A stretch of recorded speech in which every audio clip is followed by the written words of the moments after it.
रुद्राय नीलकंठाय शंभवे वेंकटेशाय शरवाय महादेवाय ते नमः। ओम मृत्युंजयाय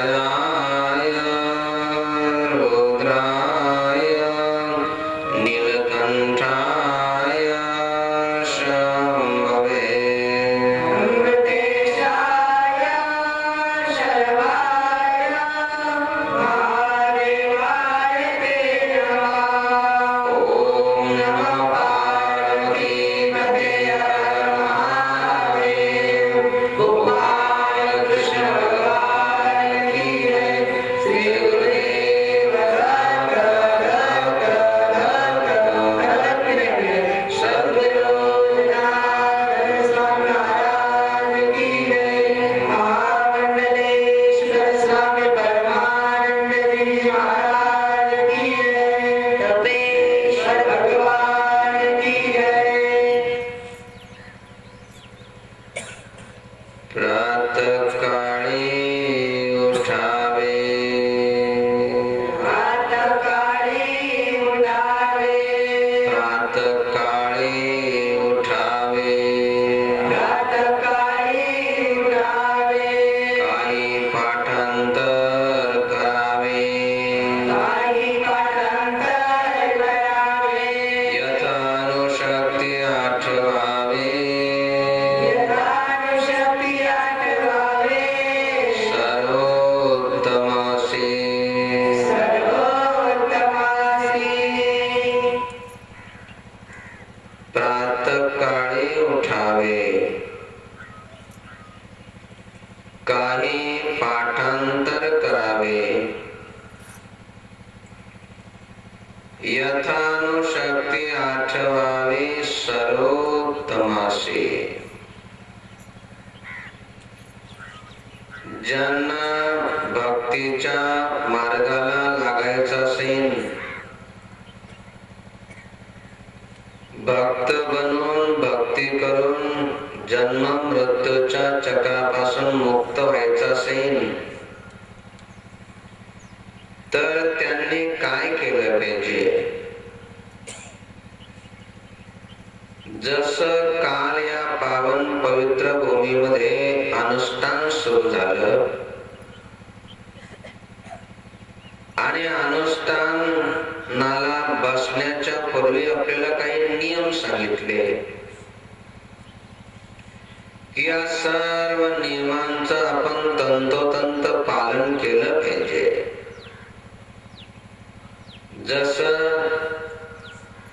जे नियम सांगितले काही नियम जे आहेत तर जोपर्यंत जिवंत आहात तोपर्यंत पालन करायचे जसं की आयुष्यामध्ये जीवनामध्ये कधीही कोणत्याही प्रकारचं व्यसन करायचं नाही अशुद्ध आहार झाल्यानंतर तो सेवन करायचं नाही जोपर्यंत अनुष्ठान चालू आहे तोपर्यंत आपण मौन धारण करायचं म्हणजे बोलायचं काहीच नाही शुकशुक देखील करायचं नाही बोलण्याची भावनाच मनामध्ये आणायचीच नाही 7 दिवस फलाहार करायचा आहे 7 दिवसामध्ये जास्तीत जास्त जप करायचा आहे अंतर्बाह्य शुद्धतेचं पालन करायचंय बाह्य सज्जता म्हणजे की प्रातर्विधीला गेल्यानंतर शौचाला गेल्यानंतर अंगावरचे जेवढे कपडे असेल तेवढे धुतले पाहिजे स्नान केलं पाहिजे नंतरच अनुष्ठान शाळेमध्ये आपण आलं पाहिजे लघवीला गेलं तर हातपाय धुतलेच गेले पाहिजे गुळणा केलाच गेला पाहिजे असे जसे काही नियम सांगितले एवढेच नियम आहे असं नाही तर अजूनही बरेचसे नियम दररोज आपल्याला सांगितल्या जातील तर त्या सर्व नियमांचं आपण पालन करायचंय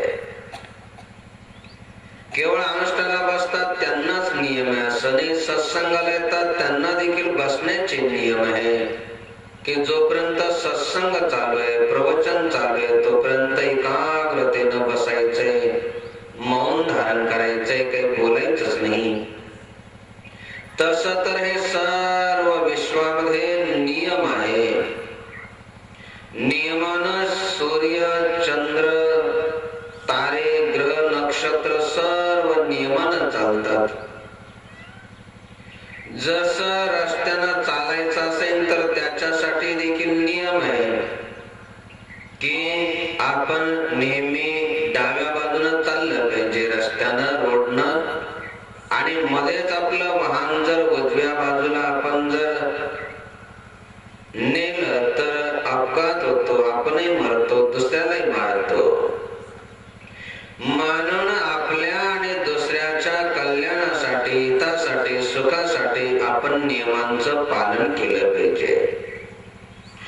म्हणून ज्यांना भक्तीच्या मार्गाला लागायचं असेल, भक्त व्हायचं असेल, जन्ममृत्यूच्या चक्रापासून मुक्त व्हायचं असेल, या जगतामध्ये सुख समाधान प्राप्त करायचं असेल तर भक्तीच्या मार्गाला लागण्यासाठी सर्वात पहिला नियम कोणता घ्यायचा असेल तर तो हा आहे, प्रातःकाळी उठावे, काही पाठांतर करावे, यथानुशक्ती आठवावे, सर्वोत्तमासे. प्रातःकाळी म्हणजे ब्रह्म मुहूर्तामध्ये आपण उठलं पाहिजे. सर्वात पहिला हा नियम घ्या. आता हा नियम कोणी सांगितला त्याचा थोडासा विवेक विचार आपल्या जीवनामध्ये बाळगला पाहिजे. तस तर चांगली गोष्ट कोणीही सांगितली तरी ती जीवनामध्ये आपण पालन केली पाहिजे.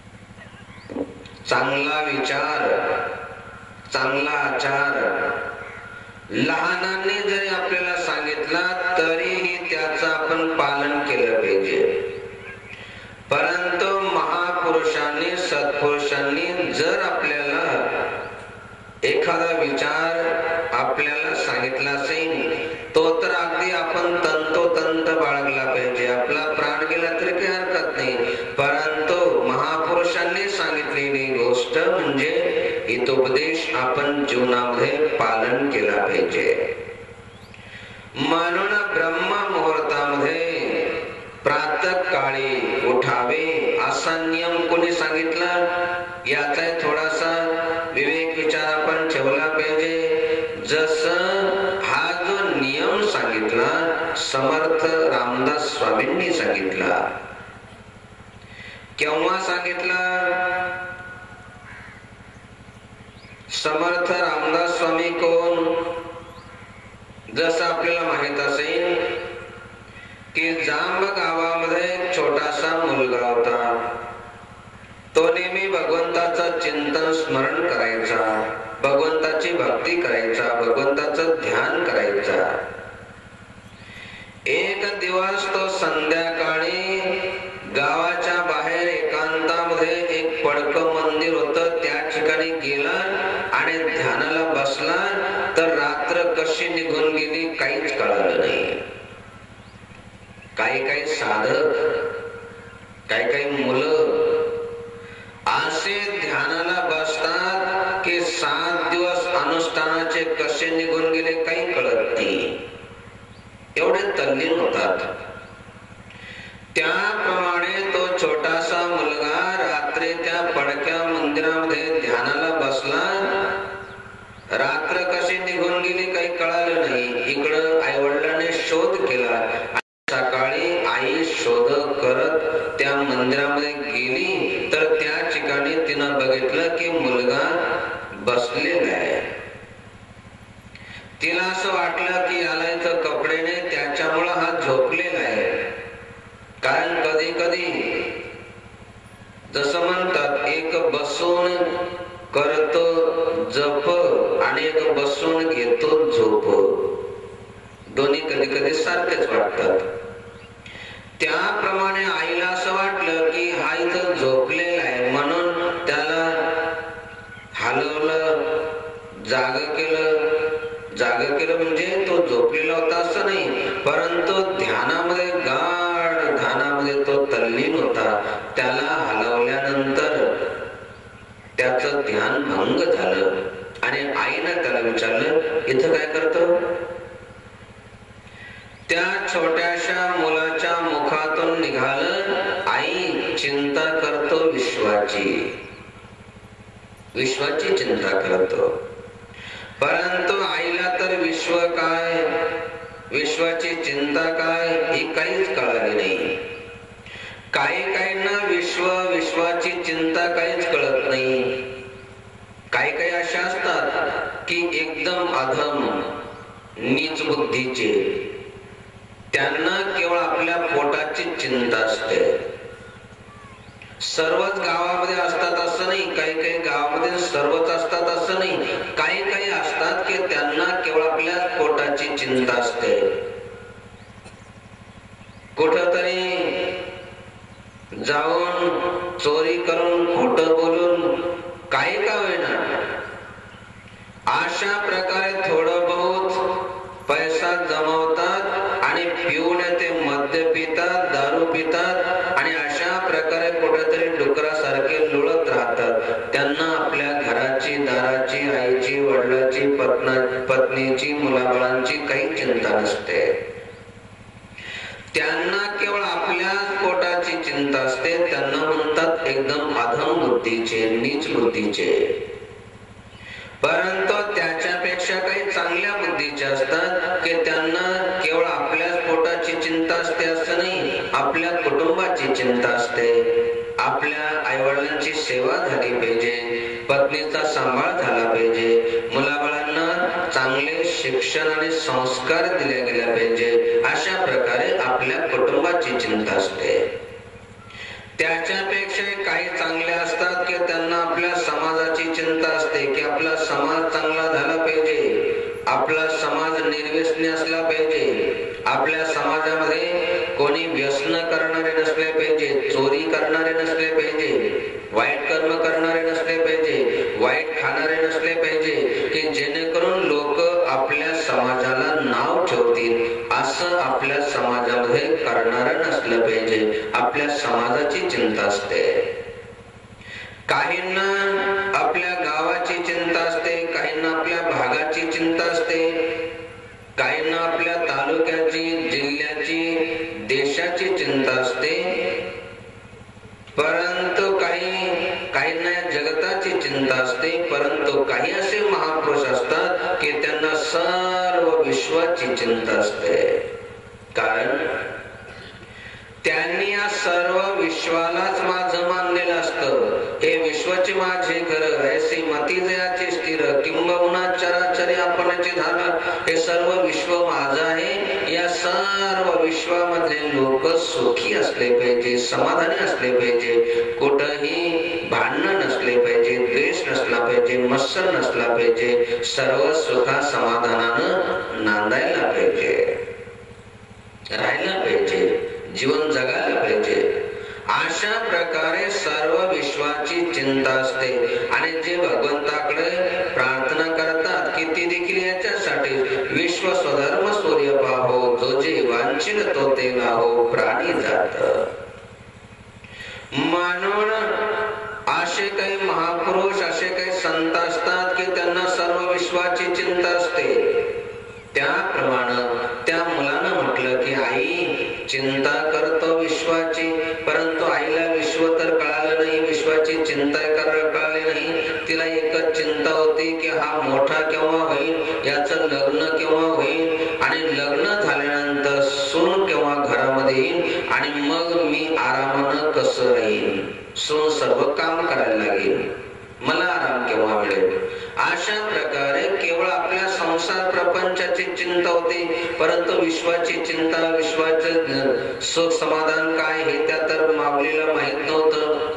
त्याच्यामुळे जसा जसा तो मुलगा वाढायला लागला तसं तसं त्याची विश्वाची चिंता वाढायला लागली आणि आईची चिंता वाढायला लागली की याचं लवकर लग्न झालं पाहिजे. परंतु ज्या ज्यावेळेस लग्नाचा विषय ती आई काढायची तर त्या त्यावेळेस तो मुलगा म्हणायचा की आई मला लग्न नाही करायचंय, मला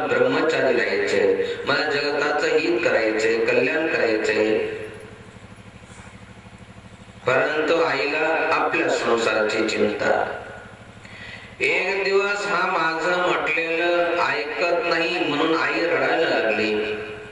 आईचं रडणं बघून त्या तरुणाला चांगलं वाटलं नाही. आई रडत होती, दुःखी होती. म्हणून आईला विचारलं की आई का रडते, काय तुझी इच्छा आहे? म्हटले की तुला बोल्यावर ते चढलेलं पाण्याची इच्छा आहे. पूर्वीच्या काळी आता जसा गणपती बनवतात तसा बोला बनवायचे मातीचा मोठा आणि त्याच्या साक्षीनं लग्न करायचे. त्याच्यामुळे म्हटले की बोल्यावर ते चढलेलं पाण्याची इच्छा आहे. म्हटले ठीक आहे. आईला असं वाटलं की हा लग्नाला आता तयार झाला. म्हणून लग्नाची सर्व व्यवस्था केली. आता लग्न लागायचं तर त्यावेळेस जे आहे ब्राह्मण देवता त्या ठिकाणी मंगलाष्टक म्हणायला लागले. वराडे सावधान, वाजंत्री सावधान. अशा प्रकारे त्या मुलानं दुसरा काही शब्द नाही ऐकला. त्या तरुणानं एकच शब्द ऐकला, सावधान. जसं इतर तरुण जे आहे सावधान होतात की आता नवरीच्या गळ्यामध्ये माळ घालायची आहे, इकडं तिकडं पाहतात की हार आहे की नाही, माळ आहे की नाही. परंतु तो मुलगा बघायला लागला इकडं तिकडं की हे म्हणतात की सावधान. आता इथून आपण ह्या मोह माया जाळामध्ये गुंतणार आहे. त्याच्या पूर्वीच आपण सावधान झालं पाहिजे. इथून आपण निघालं पाहिजे. आणि अशा प्रकारे एकदा म्हटलं, दोनदा म्हटलं आणि तिसऱ्यांदा म्हटल्यानंतर तो तरुण जो पळाला तर गाव सोडलं, जिल्हा सोडला, सर्व सोडलं आणि अशा प्रकारे नाशिकच्या दक्षिण दिशेला एक टाकळी गाव आहे. त्या ठिकाणी एका गुफेमध्ये तो मुलगा राहायला लागला, तो तरुण राहायला लागला. आणि ज्यावेळेस खूप भूक लागायची तर त्यावेळेस तो गावामध्ये जायचा, 5 घरी जे माधोकरी मागायचा. तर त्यावेळेस त्याला विचारायचे की तू कोण आहे, कुठला आहे, तुझं नाव काय?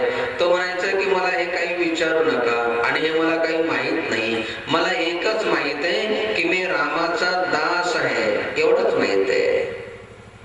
सर्व विसरून गेला. काही काही साधक, मी पाटील आहे, मी व्यापारी आहे, मी नौकर आहे, मी मोठा आहे, श्रीमंत आहे, माझे नाव आहे, सर्व विसरून जातात अनुष्ठानामध्ये. अनुष्ठानामध्ये एकच लक्षात ठेवतात की मी साधक आहे आणि साधना करून भगवंताची प्राप्ती करून घेण्यासाठी मी इथं आलेलो आहे. अशा प्रकारे भगवंताच्या प्राप्तीसाठी मी या ठिकाणी आलेलो आहे, मी साधक आहे. अशा प्रकारे लोकांनी विचारल्यानंतर तो एकच सांगायचा की मी रामाचा दास आहे. आणि अशा प्रकारे लोक त्याला रामदास, रामाचा दास म्हणून रामदास म्हणून ओळखायला लागले. आणि अशा प्रकारे साधना करता करता भगवंताची प्राप्ती झाली. आणि भगवंताची प्राप्ती झाल्यानंतर, ब्रह्माची प्राप्ती झाल्यानंतर अशी काही शक्ती मनामध्ये, तनामध्ये निर्माण झाली की ते समर्थ पदवीला जे आहे तर प्राप्त झाले. असे समर्थ रामदास स्वामींनी मनाचे श्लोक लिहिले. घरी गेल्यानंतर जरूर वाचा, खूप छान मनाचे श्लोक आहे. तसंच जे आहे मनाच्या श्लोकाप्रमाणेच एक दासबोध नावाचा ग्रंथ लिहिला. घरी गेल्यानंतर तोही जरूर वाचा की दासांनी, शिष्यांनी, साधकांनी, भक्तांनी काय करायला पाहिजे याचा बोध जे आहे तर त्या दासबोध ग्रंथामध्ये त्यांनी लिहून ठेवलेला आहे. घरी गेल्यानंतर आपल्याला भक्त व्हायचा असेल, साधक व्हायचा असेल, शिष्य व्हायचा असेल तर त्याच्यासाठी दासबोध नावाचा ग्रंथ जरूर वाचा. त्या दासबोधामध्ये शिष्यांसाठी, साधकांसाठी, भक्तांसाठी ते उपदेश करतात की आपण काय करा, भक्तीच्या मार्गाला लागायचं असेल तर सर्वात पहिला नियम हा घ्या, प्रातःकाळी उठावे, काही पाठांतर करावे, यथानुशक्ती आठवावे.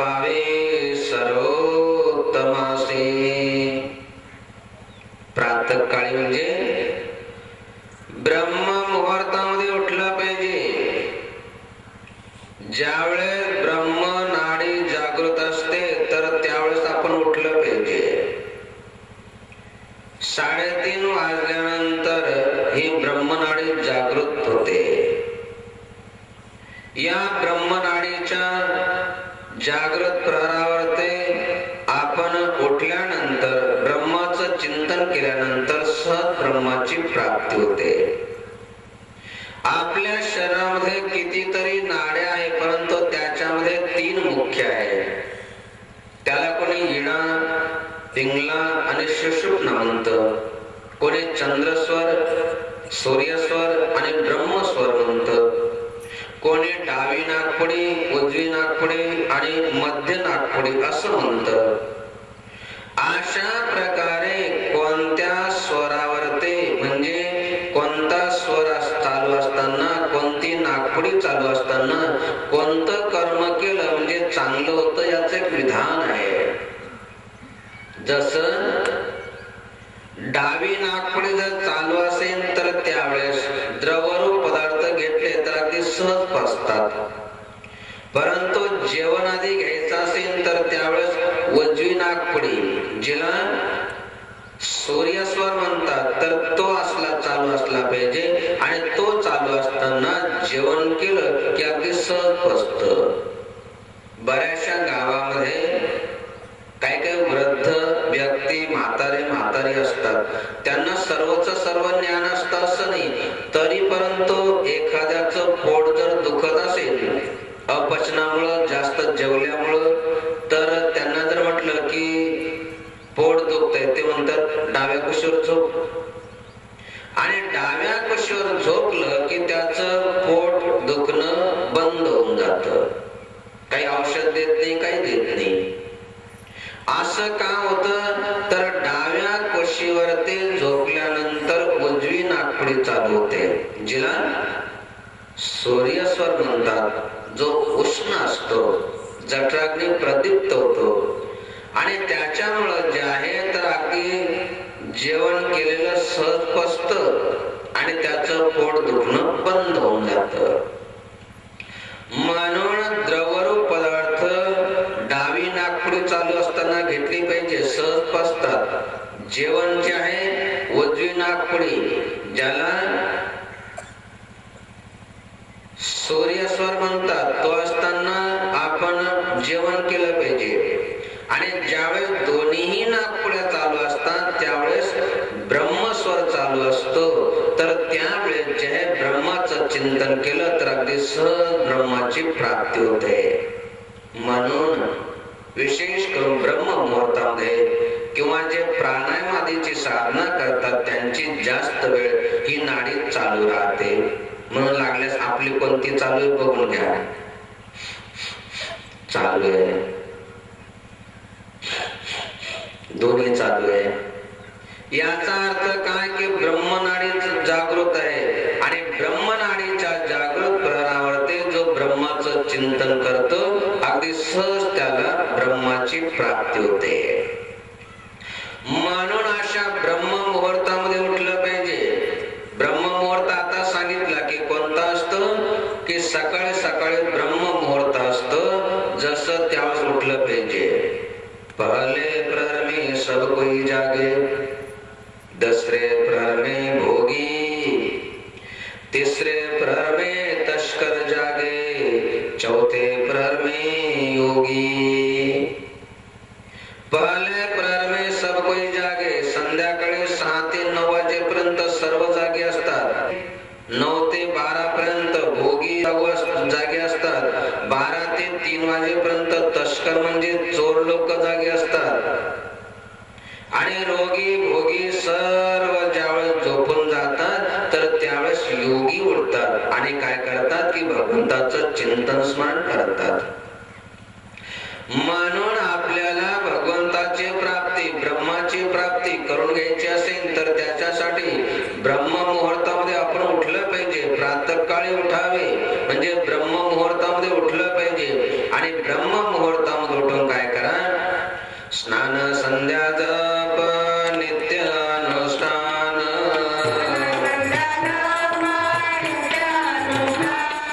स्नान संध्या जप नित्य अनुष्ठान,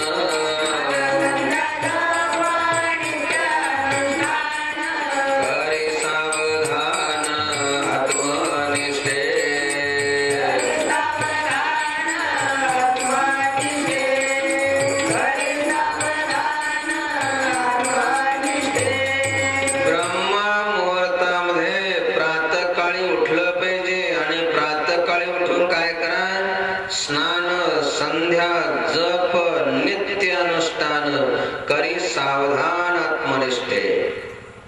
आपला प्राण गेला तर काही हरकत नाही, परंतु केवळ इथंच नाही तर घरी गेल्यानंतर देखील काय करायचं? प्रातःकाळी ब्रह्ममुहूर्तामध्ये उठायचं. ब्रह्ममुहूर्तामध्ये उठल्यानंतर पहिले स्नान करा, नंतर संध्या करा, जप करा आणि अनुष्ठान करा. कसं करा? नित्य अनुष्ठान करा. जसं 7 दिवसाचं इथं अनुष्ठान करताय तसं घरी गेल्यानंतर 15 मिनिटाचं का होईना आपण अनुष्ठान केलंच पाहिजे. म्हणून आपल्याला जर या संसार बंधनापासून मुक्त व्हायचं असेल तर त्याच्यासाठी आपण स्नान केलं पाहिजे. अनेक प्रकारचे स्नान आहे. जल स्नान आहे, मंत्र स्नान आहे, भस्म स्नान आहे, वायू स्नान आहे, असे कितीतरी प्रकारचे स्नान आहे. वेगवेगळ्या स्नानाचा वेगवेगळा महिमा आहे. जल स्नान म्हणजे पाण्यानं स्नान करणं. जसं आपल्याला माहित आहे, काहीच काम नाही केलं, केवळ झोपून राहिलो तरीही अंगावर ते घाम येतो, घामामध्ये मळ साचतो आणि त्याच्यामध्ये छोटे छोटे जंतू तयार होतात. असे काही जंतू असतात की ते आपल्याला सामान्य डोळ्याला दिसत नाही, सूक्ष्मदर्शक यंत्राखाली ते दिसतात, परंतु काही काही जंतू मोठे मोठे होतात. जसे काही काही धरत राहतात, काही असे धरले की मारली, धरले की मारली.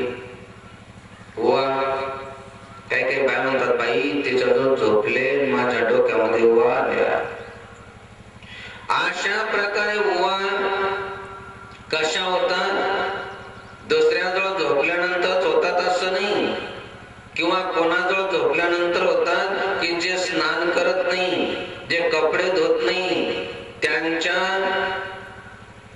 डोक्यामध्ये त्यांच्या कपड्यामध्ये उवा तयार होतात. कारण त्यांची उत्पत्ती स्वेदच आहे. स्वेदच म्हणजे घामानं, घामापासून त्यांची उत्पत्ती होते.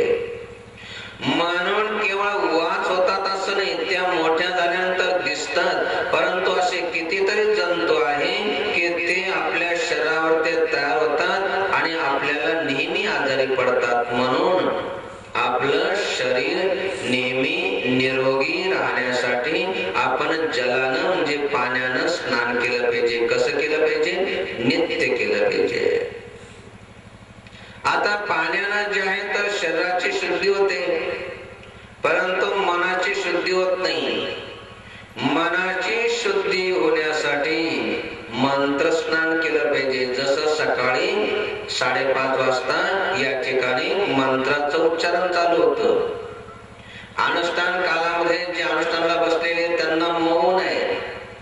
घरी गेल्यानंतर हे मंत्र मोठ्यानं उच्चारण करायचे आणि आता ते उच्चारण कसे करायचे ते मनातले मनात उच्चारण करायचे. समोर विधीचं पुस्तक घेऊन बसायचंय आणि ते मंत्राचं उच्चारण करायचंय. मंत्र स्नानानं मनाची शुद्धी होते. कारण मन शुद्ध असलं पाहिजे, केवळ तन शुद्ध असलं पाहिजे असं नाही, मन शुद्ध देखील असलं पाहिजे. बरेचसे लोक म्हणतात त्याचं किंवा तिचं तोंड पावस वाटत नाही. का पावस वाटत नाही? दिसायला पुष्कळ सुंदर असेल, परंतु जर मुखातून अभद्र शब्द निघत असेल, शिवी निघत असेल, निंदा निघत असेल तर अशांचं तोंड पाहण्याची कुणाला इच्छा राहत नाही. तर अभद्र शब्द का निघतात, शिवी का निघतात? मन शुद्ध नाही. मन शुद्ध का नाही? तर मंत्राचं उच्चारण नाही. मंत्राच्या उच्चारणानं, मंत्र स्नानानं मनाची शुद्धी होते. त्याच्यानंतर भस्म स्नान केलं पाहिजे, भस्म लावलं पाहिजे. असं सर्व अंगाला भस्म लावतात आणि अंगावरून हात फिरवतात. याचा अर्थ काय की हे सर्व एक दिवस भस्म होऊन जाणार आहे, मातीला मिळून जाणार आहे, सर्वांच होणार आहे. एकाच दोघांच होणार असं नाही, सर्वांच होणार आहे. मग या शरीराचं जर भस्म होणार आहे तर मग आपण करायचं काय, शाश्वत काय, याचा विवेक विचार आपल्या बुद्धीमध्ये येतो आणि अशा प्रकारे त्यानं बुद्धी शुद्ध होते. त्याच्यानंतर वायू स्नान आहे. स्नान म्हणजे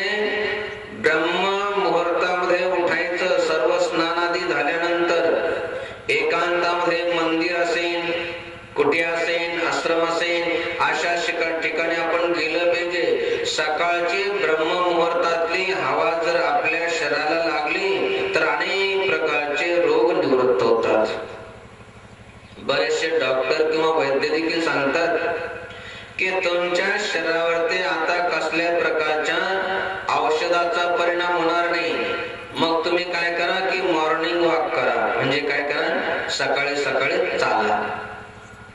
परंतु लोक शहरामधले रस्त्यानं फिरतात, ज्या रस्त्यानं गाड्यामधून धूर निघत असतो तिथं लाभ होत नाही.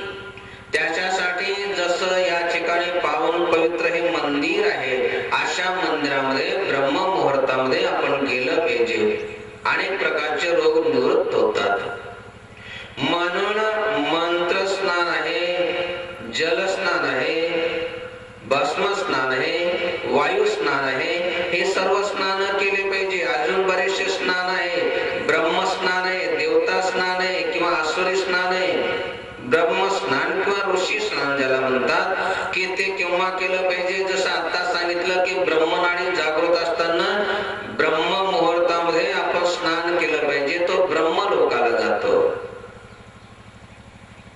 जोपर्यंत तारे लोक पावलेले नाही, आकाशामध्ये चांदण्या दिसत आहेत, तोपर्यंत आपण स्नान केलं पाहिजे. तो ब्रह्मलोकाला जातो. परंतु आता तारे दिसत नाही, चांदण्या आकाशामध्ये दिसत नाही, परंतु अजून दिवस नाही उगला. दिवस उगण्याच्या पूर्वी जे स्नान केलं जातं त्याला देवता स्नान म्हणतात. तो स्वर्ग आदी लोकाला जातो. परंतु आता दिवस उगला आणि त्याच्यानंतर स्नान करतो त्याला आसुरी स्नान म्हणतात, राक्षसी स्नान म्हणतात. तो मेल्यानंतर राक्षसाच्या गतीला जातो. आणि दिवस उगल्यानंतर देखील तो स्नानच करत नाही, तो भूताच्या, प्रेताच्या, पिशाच्याच्या गतीला जातो. आपल्याला कोणत्या गतीला जायचंय आपण ठरवा.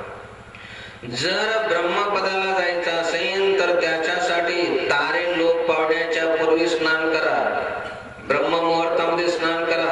आपण ब्रह्मलोकाला जाण. दिवस उगवण्याच्या पूर्वी जे स्नान होतं त्याला देवता स्नान म्हणतात. तो स्वर्ग आदी लोकाला जातो. दिवस उगल्यानंतर जे स्नान होतं त्याला आसुरी स्नान म्हणतात, राक्षसी स्नान म्हणतात. तो आसुर होतो, राक्षस होतो. आणि जो स्नानच करत नाही तो भूत प्रेत पिशाचाच्या गतीला जातो. म्हणून आपण काय कराय, संत बहिणाबाई सांगते की अशा दुर्गतीला जायचं नसेल तर त्याच्यासाठी स्नान, संध्या, जप, नित्य अनुष्ठान,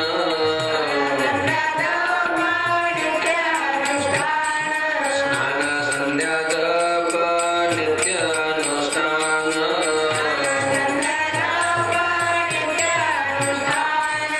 करे सावधान आत्मनिष्ठे,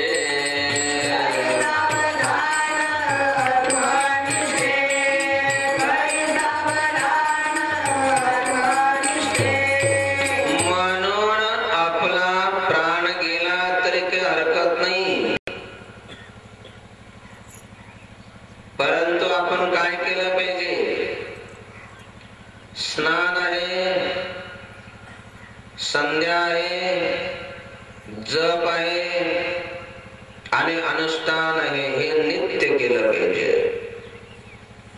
म्हणून स्नान, संध्या, जप, नित्य अनुष्ठान करी सावधान आत्मनिष्ठे. आत्मनिष्ठेनं, श्रद्धेनं, भावनेनं एक दिवस देखील आपला टळता कामा नये. म्हणून पहिला नियम की प्रातःकाळी उठावे, ब्रह्म मुहूर्तामध्ये उठलं पाहिजे आणि दुसऱ्यालाही उठवलं पाहिजे.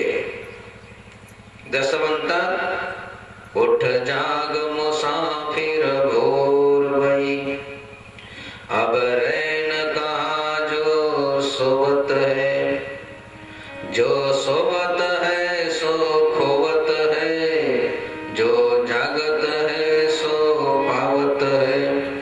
उठ जाग मुसाफिर भोर भई, अब रैन कहा जो सोवत है. मुसाफिर जो प्रवासी आहे, खरं म्हणजे आपण सर्वच प्रवासी आहे. आपल्याला आपल्या घरी जायचंय, आपल्याला आपल्या गावी जायचंय. हे आपलं गाव नाही, हे आपलं घर नाही. आपलं गाव, आपलं घर त्याला म्हणतात की ज्या घरातून आपल्याला कोणी बाहेर काढत नाही. परंतु या घरातून, या गावातून आपल्याला एक दिवस बाहेर काढल्याशिवाय राहणार नाही. आपली इच्छा असो की नसो, सोडवणे गण गोत सारी, शेवटी गावाचे बाहेरी. इच्छा नसली तरी 4 जण उचलतील, बांधतील तिरडीवर आणि घेऊनच जातील मसनामध्ये. एकतर पुरून टाकतील, दफन करतील किंवा जाळून टाकतील. कारण हे आपलं गाव नाहीये. आपलं गाव ते आहे संतांचं जे गाव आहे. आम्ही जातो आमच्या गावा, आमचा राम राम घ्यावा. तुकाराम महाराज म्हणतात आम्ही आमच्या गावाला जातोय. देवमध्ये म्हणतायत, आपल्या गावामध्ये नाही म्हणत. आम्ही जातो आमच्या गावा, आमचा राम राम घ्यावा. अशा त्या गावाला जायचं असेल तर त्याच्यासाठी आपण काय केलं पाहिजे की आपण आपल्याला समजवलं पाहिजे, दुसऱ्याला समजवलं पाहिजे. उठ जाग मुसाफिर भोर बाई. लक्षात घ्या शब्दावर ते उठ जाग. अगोदर म्हणतात उठ आणि नंतर म्हणतात जाग. अगोदर जाग आणि नंतर उठ असं म्हणत नाही. अगोदर म्हणतात उठलं पाहिजे आणि नंतर जागलं पाहिजे. कारण आता बरेचसे लोक जे आहे उठलेले असतात परंतु जागलेले नसतात. बरेचसे लोक बघा, समजायला थोडस कठीण असलं तरी परंतु बघा, बरेचसे लोक झोपेमध्ये बरळतात आणि त्यांना जर विचारलं काय बोलत होता ते म्हणतो कुठं काय बोलत होतो. काही काही लोक तर झोपेमध्ये चालतात आणि कुठं चालतात त्यांना कळत नाही, कुठून आले काही कळत नाही. अशा प्रकारे बरेचसे लोक जे आहे असा एखादा असेल झोपेमध्ये चालतो, त्याला काही कळत नाही परंतु जागे आहे, डोळे उघडलेले, परंतु बरेचसे लोक कुठून आले, कुठे चालले आणि काय करायचं काही कळत नाही. जोपर्यंत आपलं शरीर नव्हतं त्याच्या अगोदर कुठे होते, शरीर सुटल्यानंतर आपण कुठे जाणार आहे काही कळत नाही. झोपेमध्ये जसे चालतायत, झोपेमध्ये जसं बरळतायत तसे बरळतायत. बरेचसे लोक चांगलं म्हणतात, हे करतो ते करतो, हे देतो ते देतो, आणि नंतर म्हणतात की मी कुठं म्हटलं होतं. अशा प्रकारे झोपेमध्ये नाही तर काय, आपलं हित ज्याला कळत नसेल ते झोपेमध्येच आहे. म्हणून म्हणतात उठ जाग मुसाफिर भोर बाई. जागवणारे एखादे संत महापुरुष आले असेल, आपण जागलं पाहिजे. जागलं पाहिजे म्हणजे ज्यावेळेस आपलं हित कळायला लागलं तर त्यावेळेस कळायचं की आपण खरंच जागलो. जोपर्यंत आपलं हित कळत नाही, हित कशामध्ये आहे, हित ते करावे देवाचे चिंतन करून या मन शुद्ध व्हावे. भगवंताचं चिंतन स्मरण केलं पाहिजे, त्याला म्हणतात खरं हित होणं. म्हणून आपलं असं हित करून घेतलं पाहिजे. आणि हित करून घ्यायचं असेल तर त्याच्यासाठी ब्रह्म मुहूर्तामध्ये उठलं पाहिजे. उठ जाग मुसाफिर भोर बाई. अब रैन कहाँ जो सोवत है, जो सोवत है सो खोवत है, जो जागत है सो पावत है. एक मन आहे, जागला तो जगला आणि झोपला तो मेला. मेला म्हणजे अधोगतीला गेला. म्हणून आपल्याला अधोगतीला जायचं नसेल तर त्याच्यासाठी ब्रह्म मुहूर्तामध्ये जागा. जो सोवत है सो खोवत है. जो झोपला त्याला काही मिळत नाही. जो जागत है सो पावत है. जो जागतो त्याला खरं सर्व मिळतं. काय मिळतं, त्याला सर्व काही मिळतं. ब्रह्म मुहूर्तामध्ये जो उठतो त्याला सर्व मिळतं. लवकर झोपे, लवकर उठे, तया धन आरोग्य संपदा सर्व काही भेटे. त्याला या जीवनामध्ये अशक्य काहीच नाही, सर्व काही मिळून जातं. परंतु त्याच्यासाठी लवकर झोपलं पाहिजे. लवकर झोपा म्हणजे 10च्या दरम्यान रात्रीला झोपलं पाहिजे. 10-11च्या दरम्यान झोपलं पाहिजे. लवकर उठा म्हणजे 4 वाजेच्या दरम्यान आपण उठलं पाहिजे. असं जो लवकर झोपतो, लवकर उठतो त्याला धन आरोग्य संपदा सर्व काही भेटते. म्हणून म्हणतात उठ जाग मुसाफिर भोर बाई. अब रैन कहाँ जो सोवत है, जो सोवत है सो खोवत है, जो जागत है सो पावत है. उठ नींद से अखियां खोल जरा और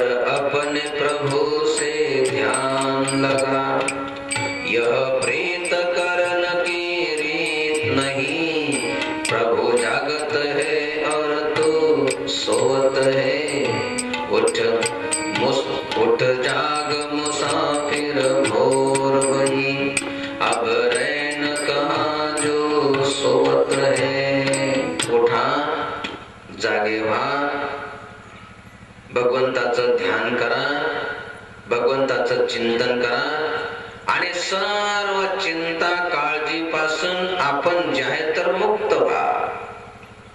म्हणून आपण उठलं पाहिजे, दुसऱ्यालाही उठवलं पाहिजे, परंतु कुणाला उठवलं पाहिजे?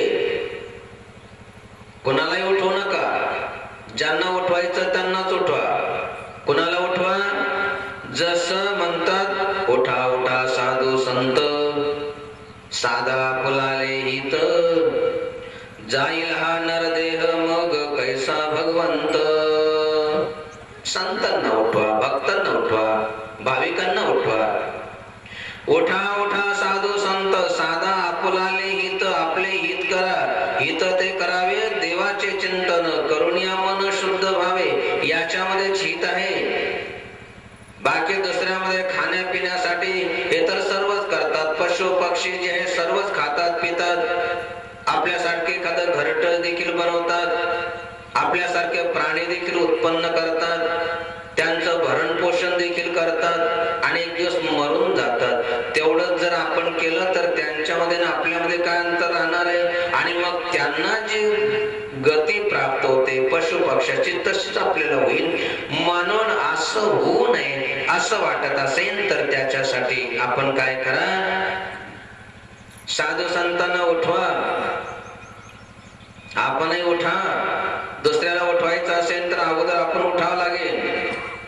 म्हणून या ठिकाणी म्हणतात, उठा उठा साधू संत, साधा फुलाले हित, जाईल हा नरदेह मग कैसा भगवंत. भगवंताची प्राप्ती करायची असेल, भगवंताची भक्ती करायची असेल तर त्याच्यासाठी नरदेहच पाहिजे. जसे कुत्रे भक्ती करू शकत नाही, पशु पक्षी भक्ती करू शकत नाही. सकाळीच ते उठतात, परंतु स्नान करून भगवंताच्या ध्यानाला, भगवंताच्या पूजनाला ते बसू शकत नाही. म्हणून आपण काय करा की आपल्याला जर आपल्या देहाचं सार्थक करून घ्यायचं असेल तर त्याच्यासाठी मनुष्य देहाची साधने, सच्चिदानंद पदवी घेणे एवढा अधिकार नारायणे कृपावलोकनार्थ दिला असे. नर करणी करे तो नारायण बने, नारी करणी करे तो लक्ष्मी बने. देवी देवता होण्याचा अधिकार भगवंतानं आपल्याला दिलेला आहे. आणि बरेचसे देव पाहावयासे गेलो तेथे देवच उमटेलो, पाहावयासे गेलो देव तेथे मी स्वयमेव, अशी अनुभूती अनेकांनी घेतलेली आहे. म्हणून स्त्री असो पुरुष असो सर्वांनी भगवंताची भक्ती केली पाहिजे. भगवंताची भक्ती करण्यासाठी मानवाचा जो देह मिळाला तो कशासाठी? खाण्यासाठी, पिण्यासाठी, झोपण्यासाठी, आपल्यासारखे 2-3 प्राणी उत्पन्न करून मरून जाण्यासाठीच नाही. भगवंताची भक्ती करून भगवंत स्वरूप होण्यासाठी आपल्याला मानवाचा देह प्राप्त झालेला आहे. तर आपण काय करा? स्वतः उठवा आणि इतरांनाही उठवा, परंतु कुणाला उठवा? उठा उठा साधू संत. याचा अर्थ साधू संत जे आहे तर झोपतात असं नाही. जे सकाळी ब्रह्म मुहूर्तामध्ये झोपतात ते साधू नाही, संत नाही, भक्त नाही, कोणीच होऊ शकत नाही. म्हणून भक्त व्हायचं असेल तर प्रातः काळी उठावे, ब्रह्म मुहूर्तामध्ये उठलं पाहिजे, साधू संतांना उठवलं पाहिजे. साधू संत तर झोपत नाही ब्रह्म मुहूर्तामध्ये, परंतु कदाचित एखाद्या वेळेस खूप थकले असेल किंवा आजारी असेल तर अशा वेळेस आपण उठवलं पाहिजे. परंतु दुसऱ्याला नाही उठवलं पाहिजे. कुणाला उठवा आणि कुणाला नका उठवू याचा देखील विवेक विचार ठेवला पाहिजे. अन्यथा पुण्य करता वय पाप असं होता कामा नये. उठवायचं म्हणजे कुणाला उठवा? सोता साधू जगाये करे नाम काजा, यतीनो सोते भले साकट सिंह और सांप. स्वतः साधू जगाइए. भक्त असेल, संत असेल, एखाद्या वेळेस झोपले असेल तर त्यांना उठवा. कारण काय? स्वतः साधू जगाइए करे नाम का जाप. तो भगवंताच्या नामाचा जप करेल, ध्यान करेल तर त्याचं अर्ध पुण्य आपल्याला येईल.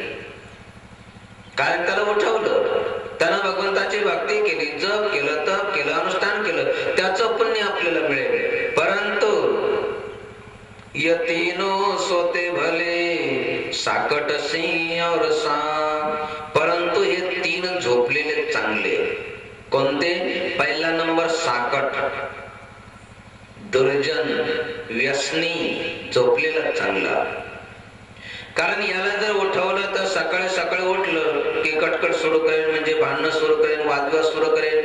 एकतर चहा मागेल, नाही दिलं तर लगेच मारायला लागेल, शिव्या द्यायला लागेल, बिड्या ओढायला सुरुवात करेल किंवा सिगारेट प्यायला सुरुवात करेल आणि मंगलमय अशा प्रकारचं वातावरण सर्व अशुद्ध करून देईल. किंवा तंबाखू खाईल आणि नको तिथं थुकत बसेल.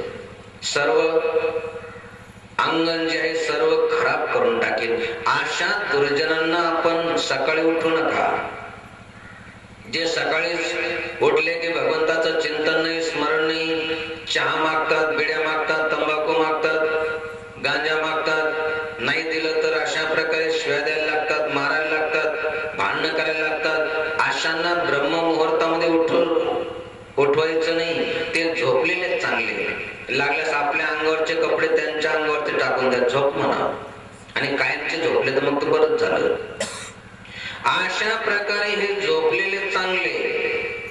दुसरा नंबर सिंह. सिंह काय करतो? दुसऱ्याचं नरड फोडतो आणि रक्त पितो. साप काय करतो? दुसऱ्याचा जीव घेतो. म्हणून अशा प्रकारे हे यतीनो सोते भले साकट सिंह और सांप. म्हणून दुर्जन जे आहे तर झोपलेला चांगला ब्रह्म मुहूर्तामध्ये, सिंह झोपलेला चांगला, साप झोपलेला चांगला. म्हणून जे दुर्जन असेल त्यांना आपण ब्रह्म मुहूर्तामध्ये उठू नका, त्यांना झोपू द्या कुशाल. परंतु साधू संत जे असेल तर त्यांनी मात्र उठलं पाहिजे आणि दुसऱ्याला उठवलं पाहिजे. आणि उठून काय केलं पाहिजे? जसं संत म्हणतात नियम हा आपण घेतला पाहिजे. कोणता नियम? भक्तीच्या मार्गाला लागायचा असेल, परमार्थाच्या मार्गाला लागायचा असेल, भक्त व्हायचा असेल, भक्ती करून जन्म मृत्यूच्या चक्रापासून मुक्त व्हायचं असेल, आपण तर आपल्या 42 कुळाचा उद्धार करायचा असेल, तर त्याच्यासाठी सर्वात पहिला नियम हा घ्यायचा आहे. कोणता? प्रातःकाळी उठावे, काही पाठांतर करावे, यथानुशक्ती आठवावे, सर्वोत्तमासे. ब्रह्म मुहूर्तामध्ये उठलं पाहिजे, काही पाठ केलं पाहिजे. पाठ काय करा? सिनेमाचे गाणे पाठ करा असं नाही, तर पाठ काय केलं पाहिजे की जेणेकरून भगवंताचं स्मरण येईल, चिंतन येईल, असा अभंग असेल, भगवंताचं नाम असेल, एखादा चांगला श्लोक असेल, तर अशा प्रकारे ते पाठ केलं पाहिजे की जेणेकरून आपल्या मनामध्ये भगवंताचं चिंतन स्मरण आलं पाहिजे, मन एकाग्र झालं पाहिजे, मन शांत झालं पाहिजे, मन निर्विकारी झालं पाहिजे. अशा प्रकारचा आपण पाठ करा. म्हणून आपण तरुण जगाला तारायचं असेल तर त्याच्यासाठी सर्वात पहिला नियम कोणता? प्रातःकाळी उठावे, काही पाठांतर करावे, यथानुशक्ती आठवावे, सर्वोत्तमासे. ज्यांना ज्यांना आपण तरुण आपला दुसऱ्याला तारायचा असेल, 42 कुळाचा उद्धार करायचा असेल, भक्त व्हायचा असेल, संत व्हायचा असेल आणि अशा प्रकारे या जन्म मृत्यूच्या चक्रापासून मुक्त व्हायचं असेल तर त्यांनी सर्वात पहिला नियम जीवनामध्ये हा घ्यायचा. कोणता?